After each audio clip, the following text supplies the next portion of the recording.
I'm Clara Vincent, and I have five wonderful sisters. Naomi, she passed away about 3 years ago, and Edith and Reba and Judy and Pat, and I love them all so much.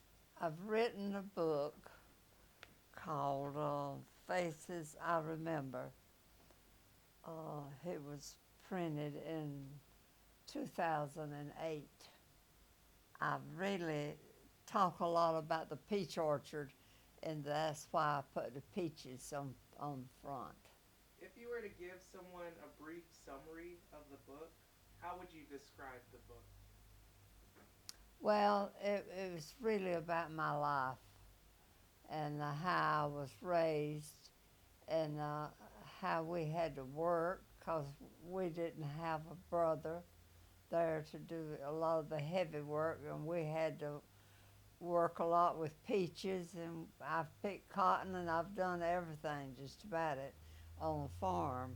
I would describe the book as a lot of hurt and a lot of pain and a lot of laughter. So, when you read the book, it's very revealing of y'all's story. What motivated you to write it and release it? Well, I love to write anyway, and I have written some poems, and I just then I lost my husband, who I love very much, in 2003. And I had always wanted to write a book, but I decided that I would write it because if I didn't, I felt like I was just going to lose my mind with grief. But I started writing it, and it took a good while, but then I had it published, and I had a signing, and I sold a good many of the books. Yeah, I've had several people to write me and tell me how much they enjoyed the book. I went to a lawyer and asked did I what did I have to do to write a book, whether I could name people or what, and I talked with him about it. So I come home and I went to writing.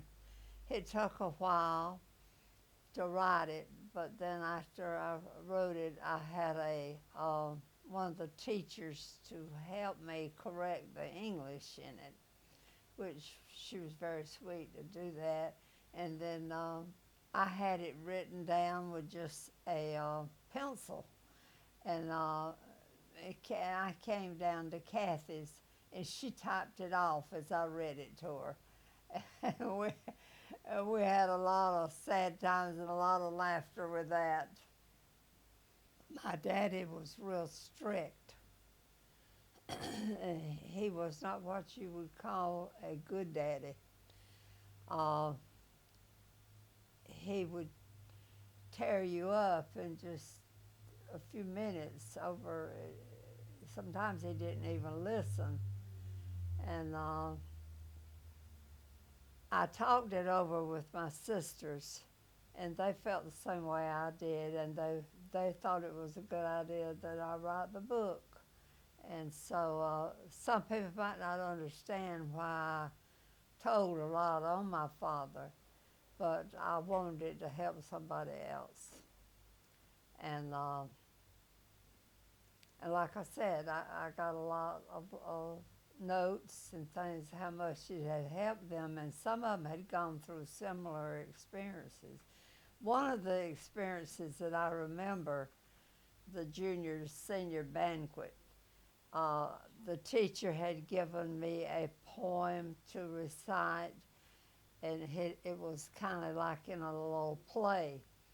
And she had worked so hard, and I had learned it off by heart and was going to say it. Well, he let me go to the trouble of borrowing an evening dress and getting all my makeup on and getting ready to go. And he walks to the room and tells me I can't go.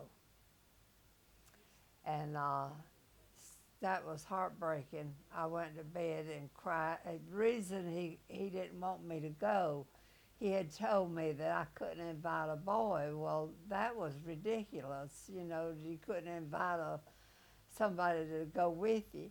And so I invited him anyway, and he found out about it, and he said, "You're not going." And so the teacher wanted to come and talk to him because she wanted me on the program.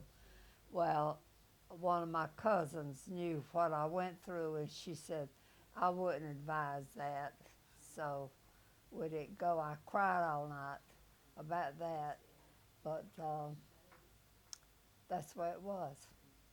Anytime I dated, he checked up on me like I was doing something terribly wrong, and he called me the biggest whore in the community when he was doing this a whole lot worse than what I had done. I remember that one time I spent the night with a friend on Sunday night, and it was on Sunday, and we she brought her boyfriend home with her, and I was to spend the night with her. And he drove by and had a spotlight on the car, him and my uncle, and they shined the car. And well, the boy was sitting way over on his side, and I was sitting on my side. He hadn't touched me. So I went on and spent the night with the girlfriend I had, and all day I was miserable at school. And after school, when I got off the bus, I knew I was going to get it. Well, he was cleaning out a cow stable, and he called me to come there.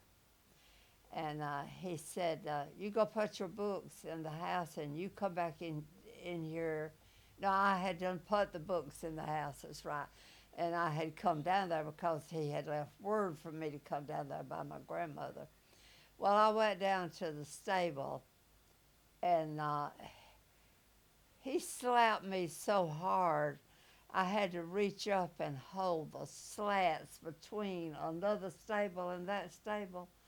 I saw stars everywhere, I almost fell in all the cow manure. And he told me I had to dig all that out, and I did. And that was just a few of the things. I could tell you a lot more, but they kind of unpleasant. So, What did you learn through writing the book?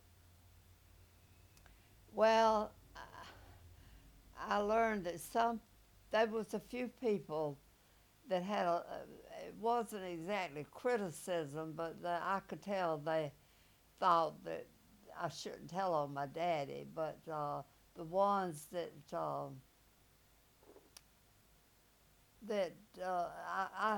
I knew that I don't know. I felt like maybe I was wrong because God says vengeance is mine and that He'll take care of it.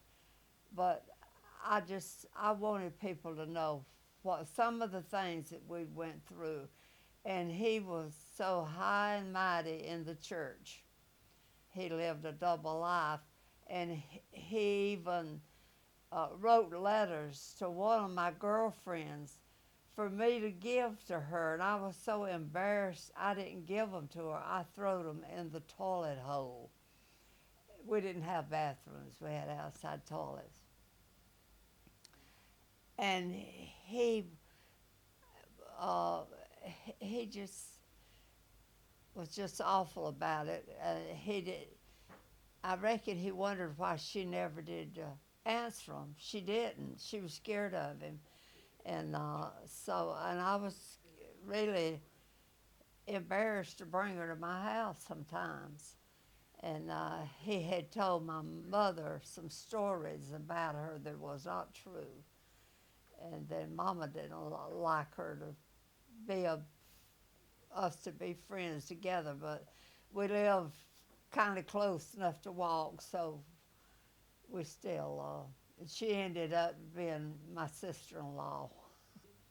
And I've had several pastors to read it, and they said that they didn't know why we even come near a church, any of us, after being brought up like we were. But one of the funny things that happened was they were just Pat and Judy left at home at that time, and Daddy was going to clean his, get his fishing line straight, you know, and he had it strung out all over the house, and he just had one hand, and he had shot it off when he was 15 accidentally, and so when they come through the house, they didn't see the fishing line, and he had the line in between his teeth so he could work with it with one hand. When they come through, they got tangled in it, and it got down and caught in his lip, and it was bleeding. He come out cussing them like everything. The lady that was working for us, there was a black lady that was working for my mama at that time, and she said, Mr. Clarence said, them people, these kids didn't choose to do that. So that kind of helped them out a little bit, I think. There's a lot of funny things in it, but then I wrote about the pain I went through losing my husband when he got sick, and he died in 2002. So I waited about a year before I even started writing it. And I thought about that. Maybe that'd help me if I just put my feelings down on the paper. And that's what I did. And I told about our lives and how much we loved one another. And he was a good husband. And he was a former Marine. And I still love him today. What's a story that's not in the book that you could tell about one of your sisters? Oh, Lordy. Well, one thing is terrible. Naomi had learned a speech. It was about missions and things like that, and she was to give it down at another church, not even our church. And she had got that speech up, and while we were in the orchard working, it was spray, and that was the stinkingest stuff. You had to spray the peach trees so bugs would leave them alone. And he got mad at her, and she had a bonnet on because she had come in and rolled her hair. She wanted to look nice that night, and so he got mad at her, and he just drenched her with that poison. It dripped off her bonnet. Naomi had a lot of breathing problems before she passed away. That was another bad time. I can't think of it right now. Pat, can you help me think of something? One time you were making a dress and it didn't turn out right and you threw it in the well. Was that in the book? I don't remember that. No, about the skirt. Uh-huh. I sewed a lot, and I made Kathy, my daughter, a good many clothes.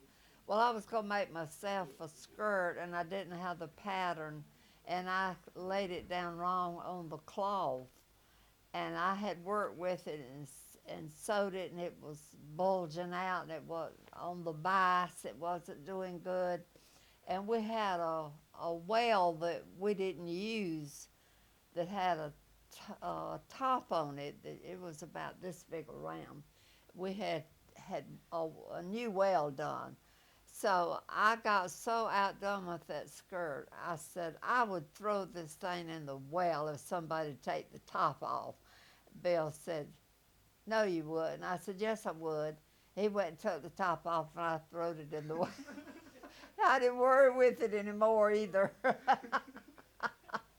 But I tell you, one I do remember, Pat and Judy, they would stay with me a lot in the evening till Mama got home. And one day they was playing policeman out on the porch, and there was an old swing set out there that had was kind of broke, tore up, and it had a little handle that you hold, and it had a boat sticking out about that far. Well, Pat was the policeman, and she was gonna put Judy in jail, and she hauls off and hits her in the top of the head, and that boat sticking out, and she starts bleeding, and they grab me and grab my arms. I get blood all over me too, and I'm scared to death. She's hurt bad, so I think Kathy went after her daddy. He was working third, and he was in the bed, and we scared him to death. He thought I was bleeding because he saw the blood everywhere. But we had to take Pat to the doctor, and the doctor had to sew it up, and I had to hold her down while they done that. So that was punishment for me. I had to hold her down. That's one of the funny things, and there are a lot of them. But anyway, my book has 225 pages in it. Is there a part of the book that really stands out to you that you treasure? Oh, I came home from church one Sunday. No, I didn't go to church that Sunday. And Mama stopped by when she come home from church, and she asked me would I take her to her family get together that they were gonna have, and she had fried some chicken and already had it ready to go. Well, Mama, I don't know. I told Mama a lot what Daddy had done, and some of it is not even in the book, but I wouldn't want to tell it anyway. But I told her some of the things that he had done, and I don't know whether she believed me or not. And so, but one day she told me, she said, "I'll catch him. I'll catch him." Well, we was on the same line back when you got telephones. You had to share the lines, and I said, "Well, Mama, he's talking to that woman." I said, I've already heard him on the phone. I said, "Now you can catch him if you want to." She come by there to see if I could take her, and so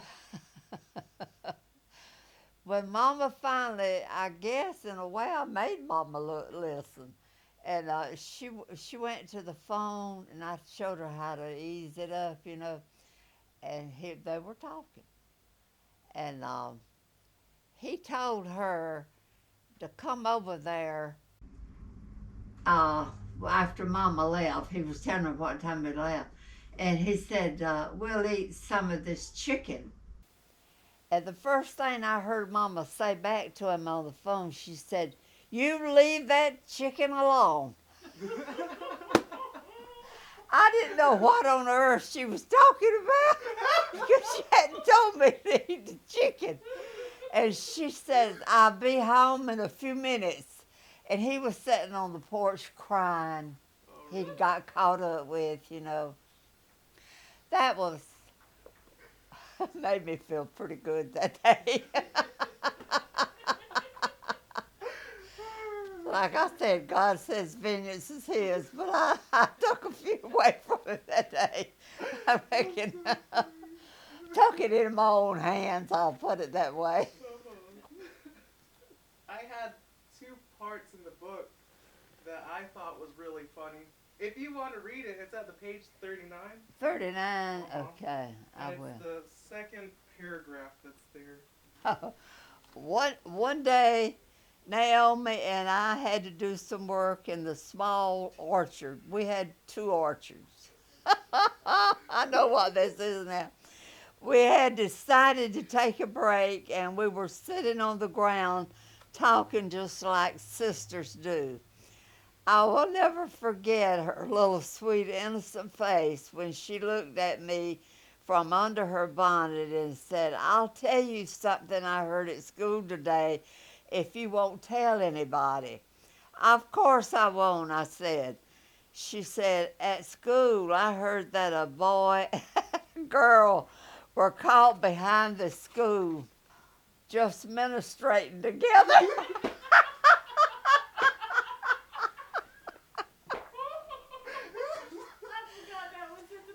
I started just dying laughing. I said, "That is not what you call it. I believe you mean having sex." She still gets mad at me today when I laugh about me telling her the facts of life in the peach orchard. Sometimes my grandmother would tell us things that happened when Daddy and his brothers were growing up. She said that Grandpa had this big bull and that he had made the boys build a new fence around the barnyard for the bull to stay in. Well, Grandma had an oven full of sweet potatoes that had just finished baking. Uncle Ed went in and got the largest one in the oven and carried it to the barnyard.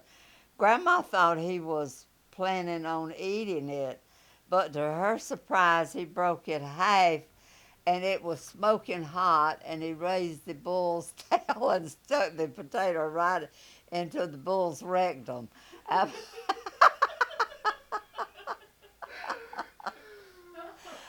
Absolutely chaos broke loose. The bull tore the fence down and was gone for 3 days. My grandpa was still living then, but he got so mad he threatened to kill them if the bull did not come home. There's another one in here funny about Uncle Coit coming home, and they had thrown the corn up in the loft of the barn. Well, he thought he knowed more because he stayed in the service such a long time, and he said, "I'll show you how to get that corn down." Well, he took a cotton sack. It has a strap around your neck so you can pick cotton and carry it and empty. I'm telling you that because you don't know that. I hope you don't ever know it.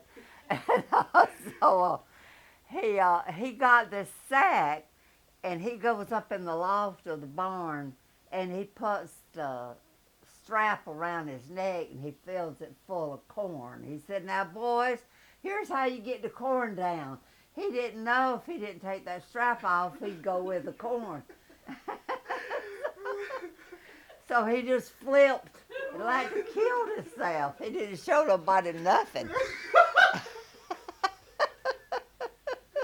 about little grandma walking off the porch? Oh, yeah, that is funny. During World War II, they had a lot of maneuvers, and they'd come around your house or your fields. They was allowed to use them, and they would practice shooting. There was a red team and a blue team, and they would come through sometime and jump out in parachutes. Well, we'd go somewhere to see them jump, sometime. And one day they was flying real low, and we had a long porch across the front of our house. Well, the ground wasn't as level, and it was higher at one end a little bit, and it was about 4 foot high. And so Grandma, she come out on the porch, and she was going to look at the airplane. It was so low you could see the pile in it. I thought he was going to land, he was so low. And I said, "Grandma, come here and look." I said, "You can see that soldier's eyelashes."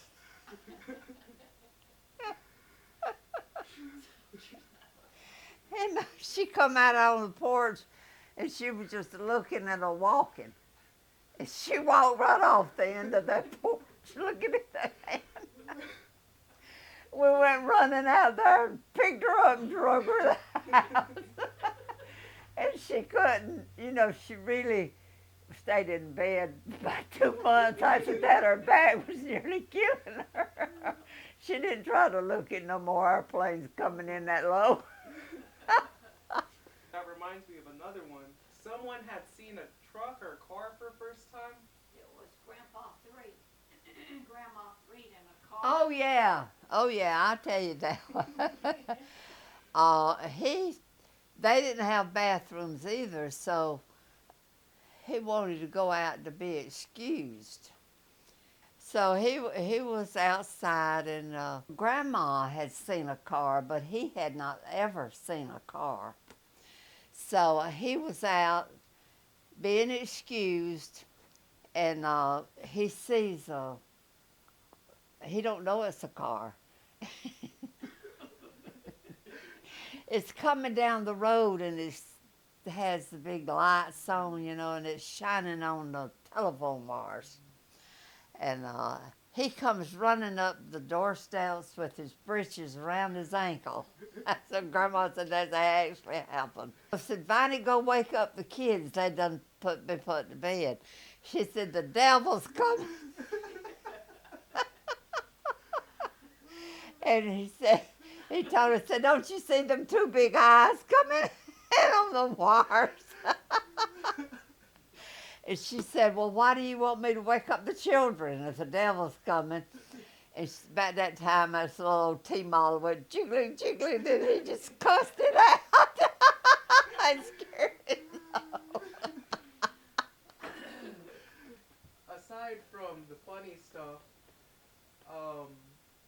something that stood out to me was on page 35. I guess we were more fortunate than a lot of people at that time, but we really did not get very much for Christmas. We always had to go to the woods to hunt a small cedar tree. We never had lights on the tree, only one red strand of rope.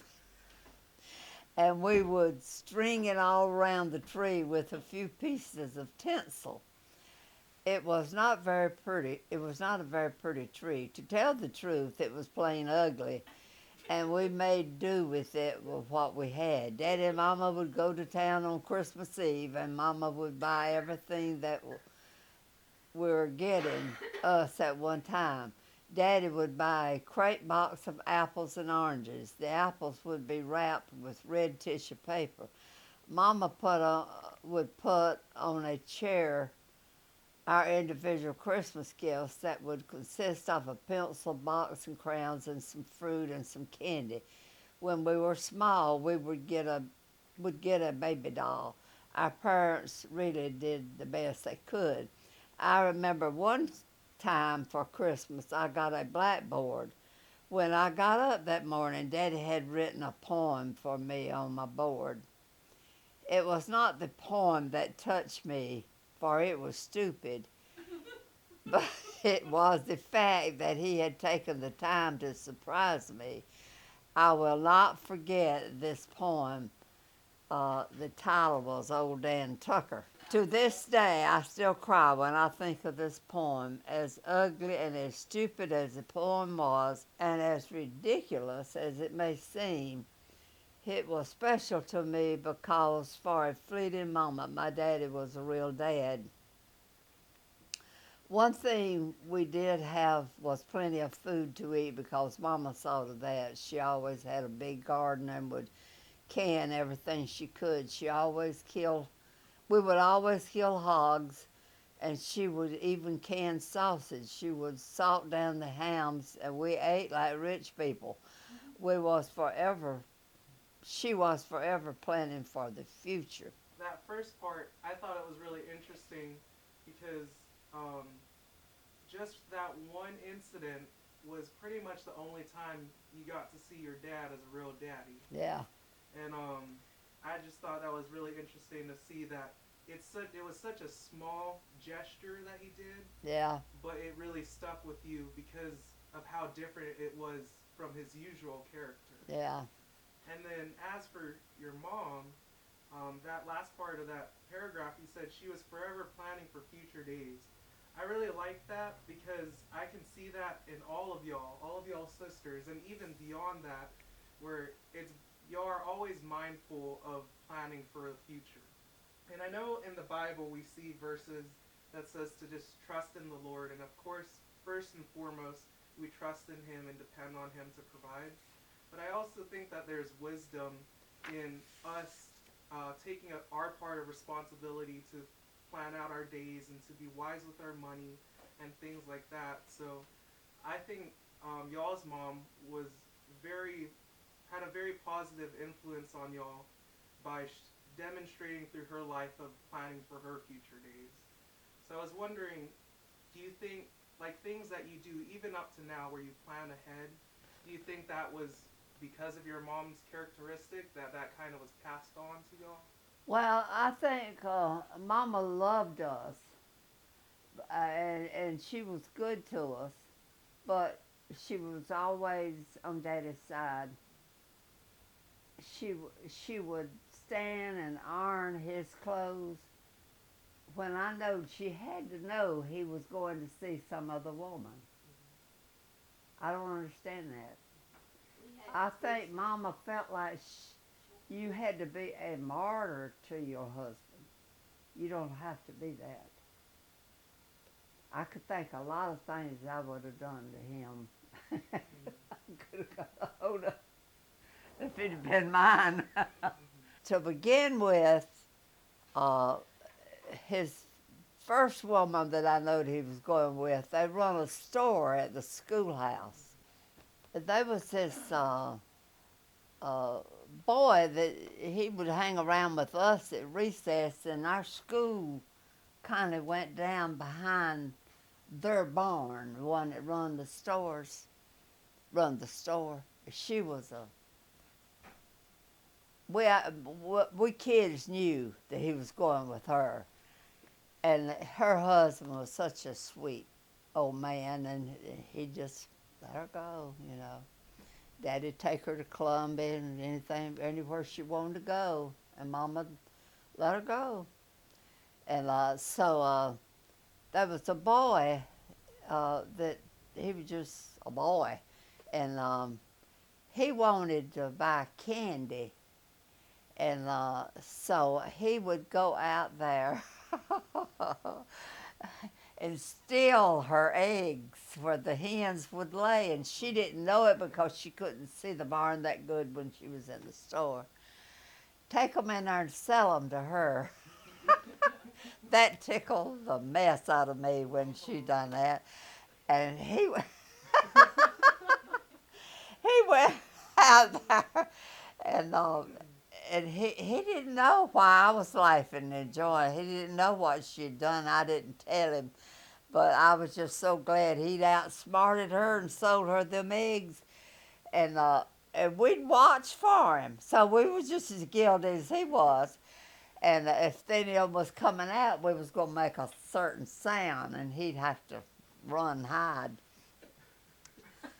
So he done that. He never did want me to tell that he'd done it, and he died without me knowing. I told, but I did tell a few people who he was. But I was tickled to death because he done that.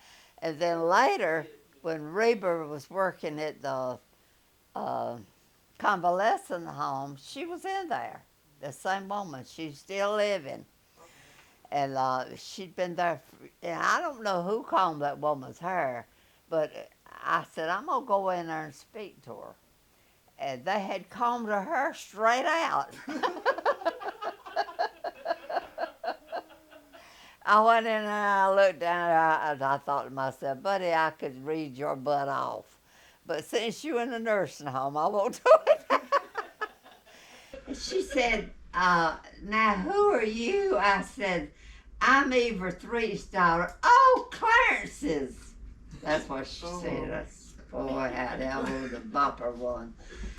And but I didn't. I said, well, I just thought I'd walk in and speak to you. And on down the hall I went. You didn't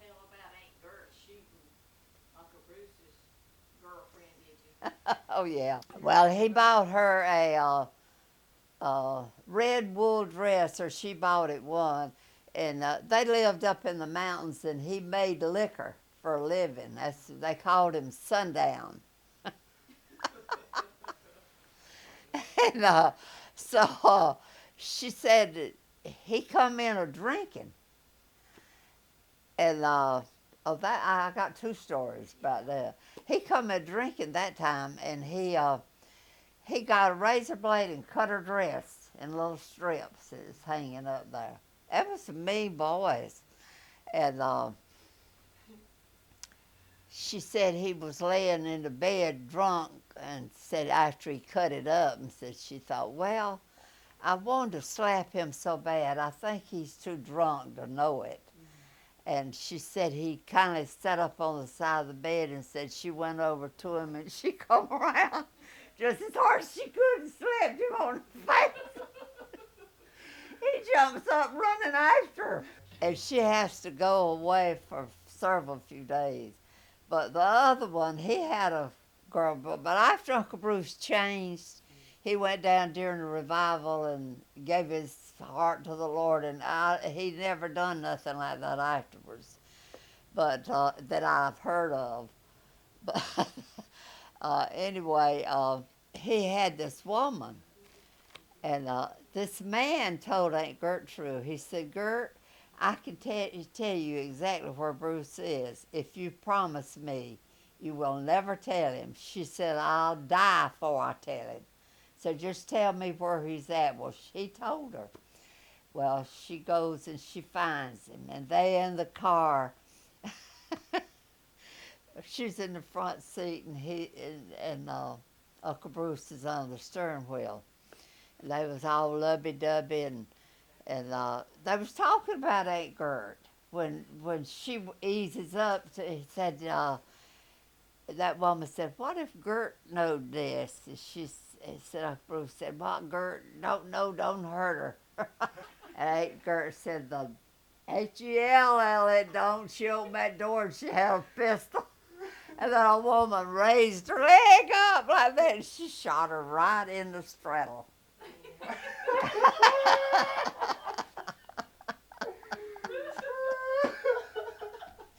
And they carried her to the doctor.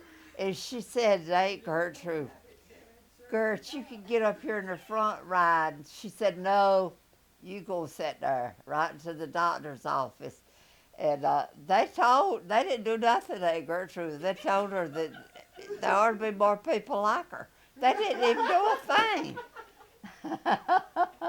I'll read you this. The peach orchard had been paying off for the last few years, but this summer the trees were loaded with peaches, and Daddy was hitting the jackpot with the biggest crop ever. He had to hire lots of help to gather them. I could not have picked a worse week to get married as far as Daddy was concerned. Daddy's disapproval really did not bother me, for I felt I had done my share of picking peaches and working. I did feel sorry for my mother and my sisters. The day I was to get married, Daddy actually wanted me to pick peaches that morning. Mama came to my defense and told Daddy there was no way. She had to hem my dress, and I was packing my clothes. She also wanted to have a good lunch for me. Sometimes that morning, Daddy came into the house and went into the pantry. I could hear him crying out loud. I wondered if he was crying over his wicked daughter or the loss of a farmhand, for he needed his toothache medicine. Yeah, he always kept a bottle of whiskey in the pantry, and he'd hold it on. He made out like he had the toothache, and he'd hold it on the tooth. I could not allow myself to feel sorry for him. That afternoon, I told my family goodbye, and Bill picked me up. We drove to Hermitage Baptist Church, Parsons in Camden, South Carolina. Preacher Webb was the pastor there, and he had led a revival for us at our church. Since we did not have a pastor at that time, we solicited the service of Preacher Webb.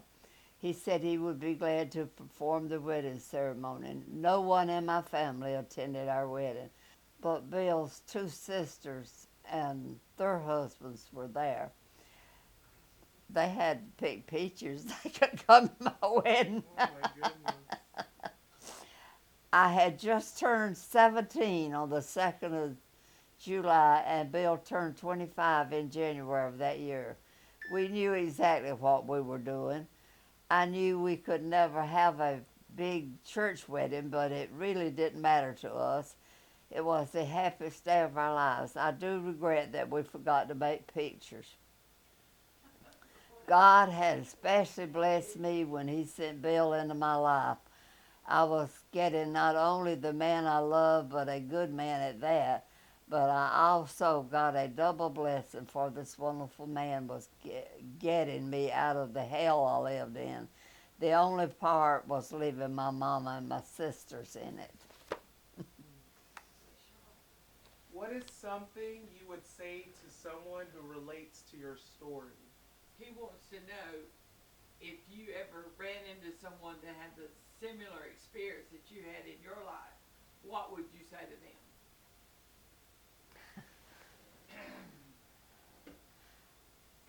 I don't know. I know Daddy could not have got away with some of the things he got away with had it been today. Um, well, we did have a good mother. In a lot of ways, I didn't agree with everything she did, and but we was brought up to go to church and all of that, and I guess you just have to ask the Lord to help you get through it. That'd be the only thing that could help you would be the Lord. Yeah. He helped us through it.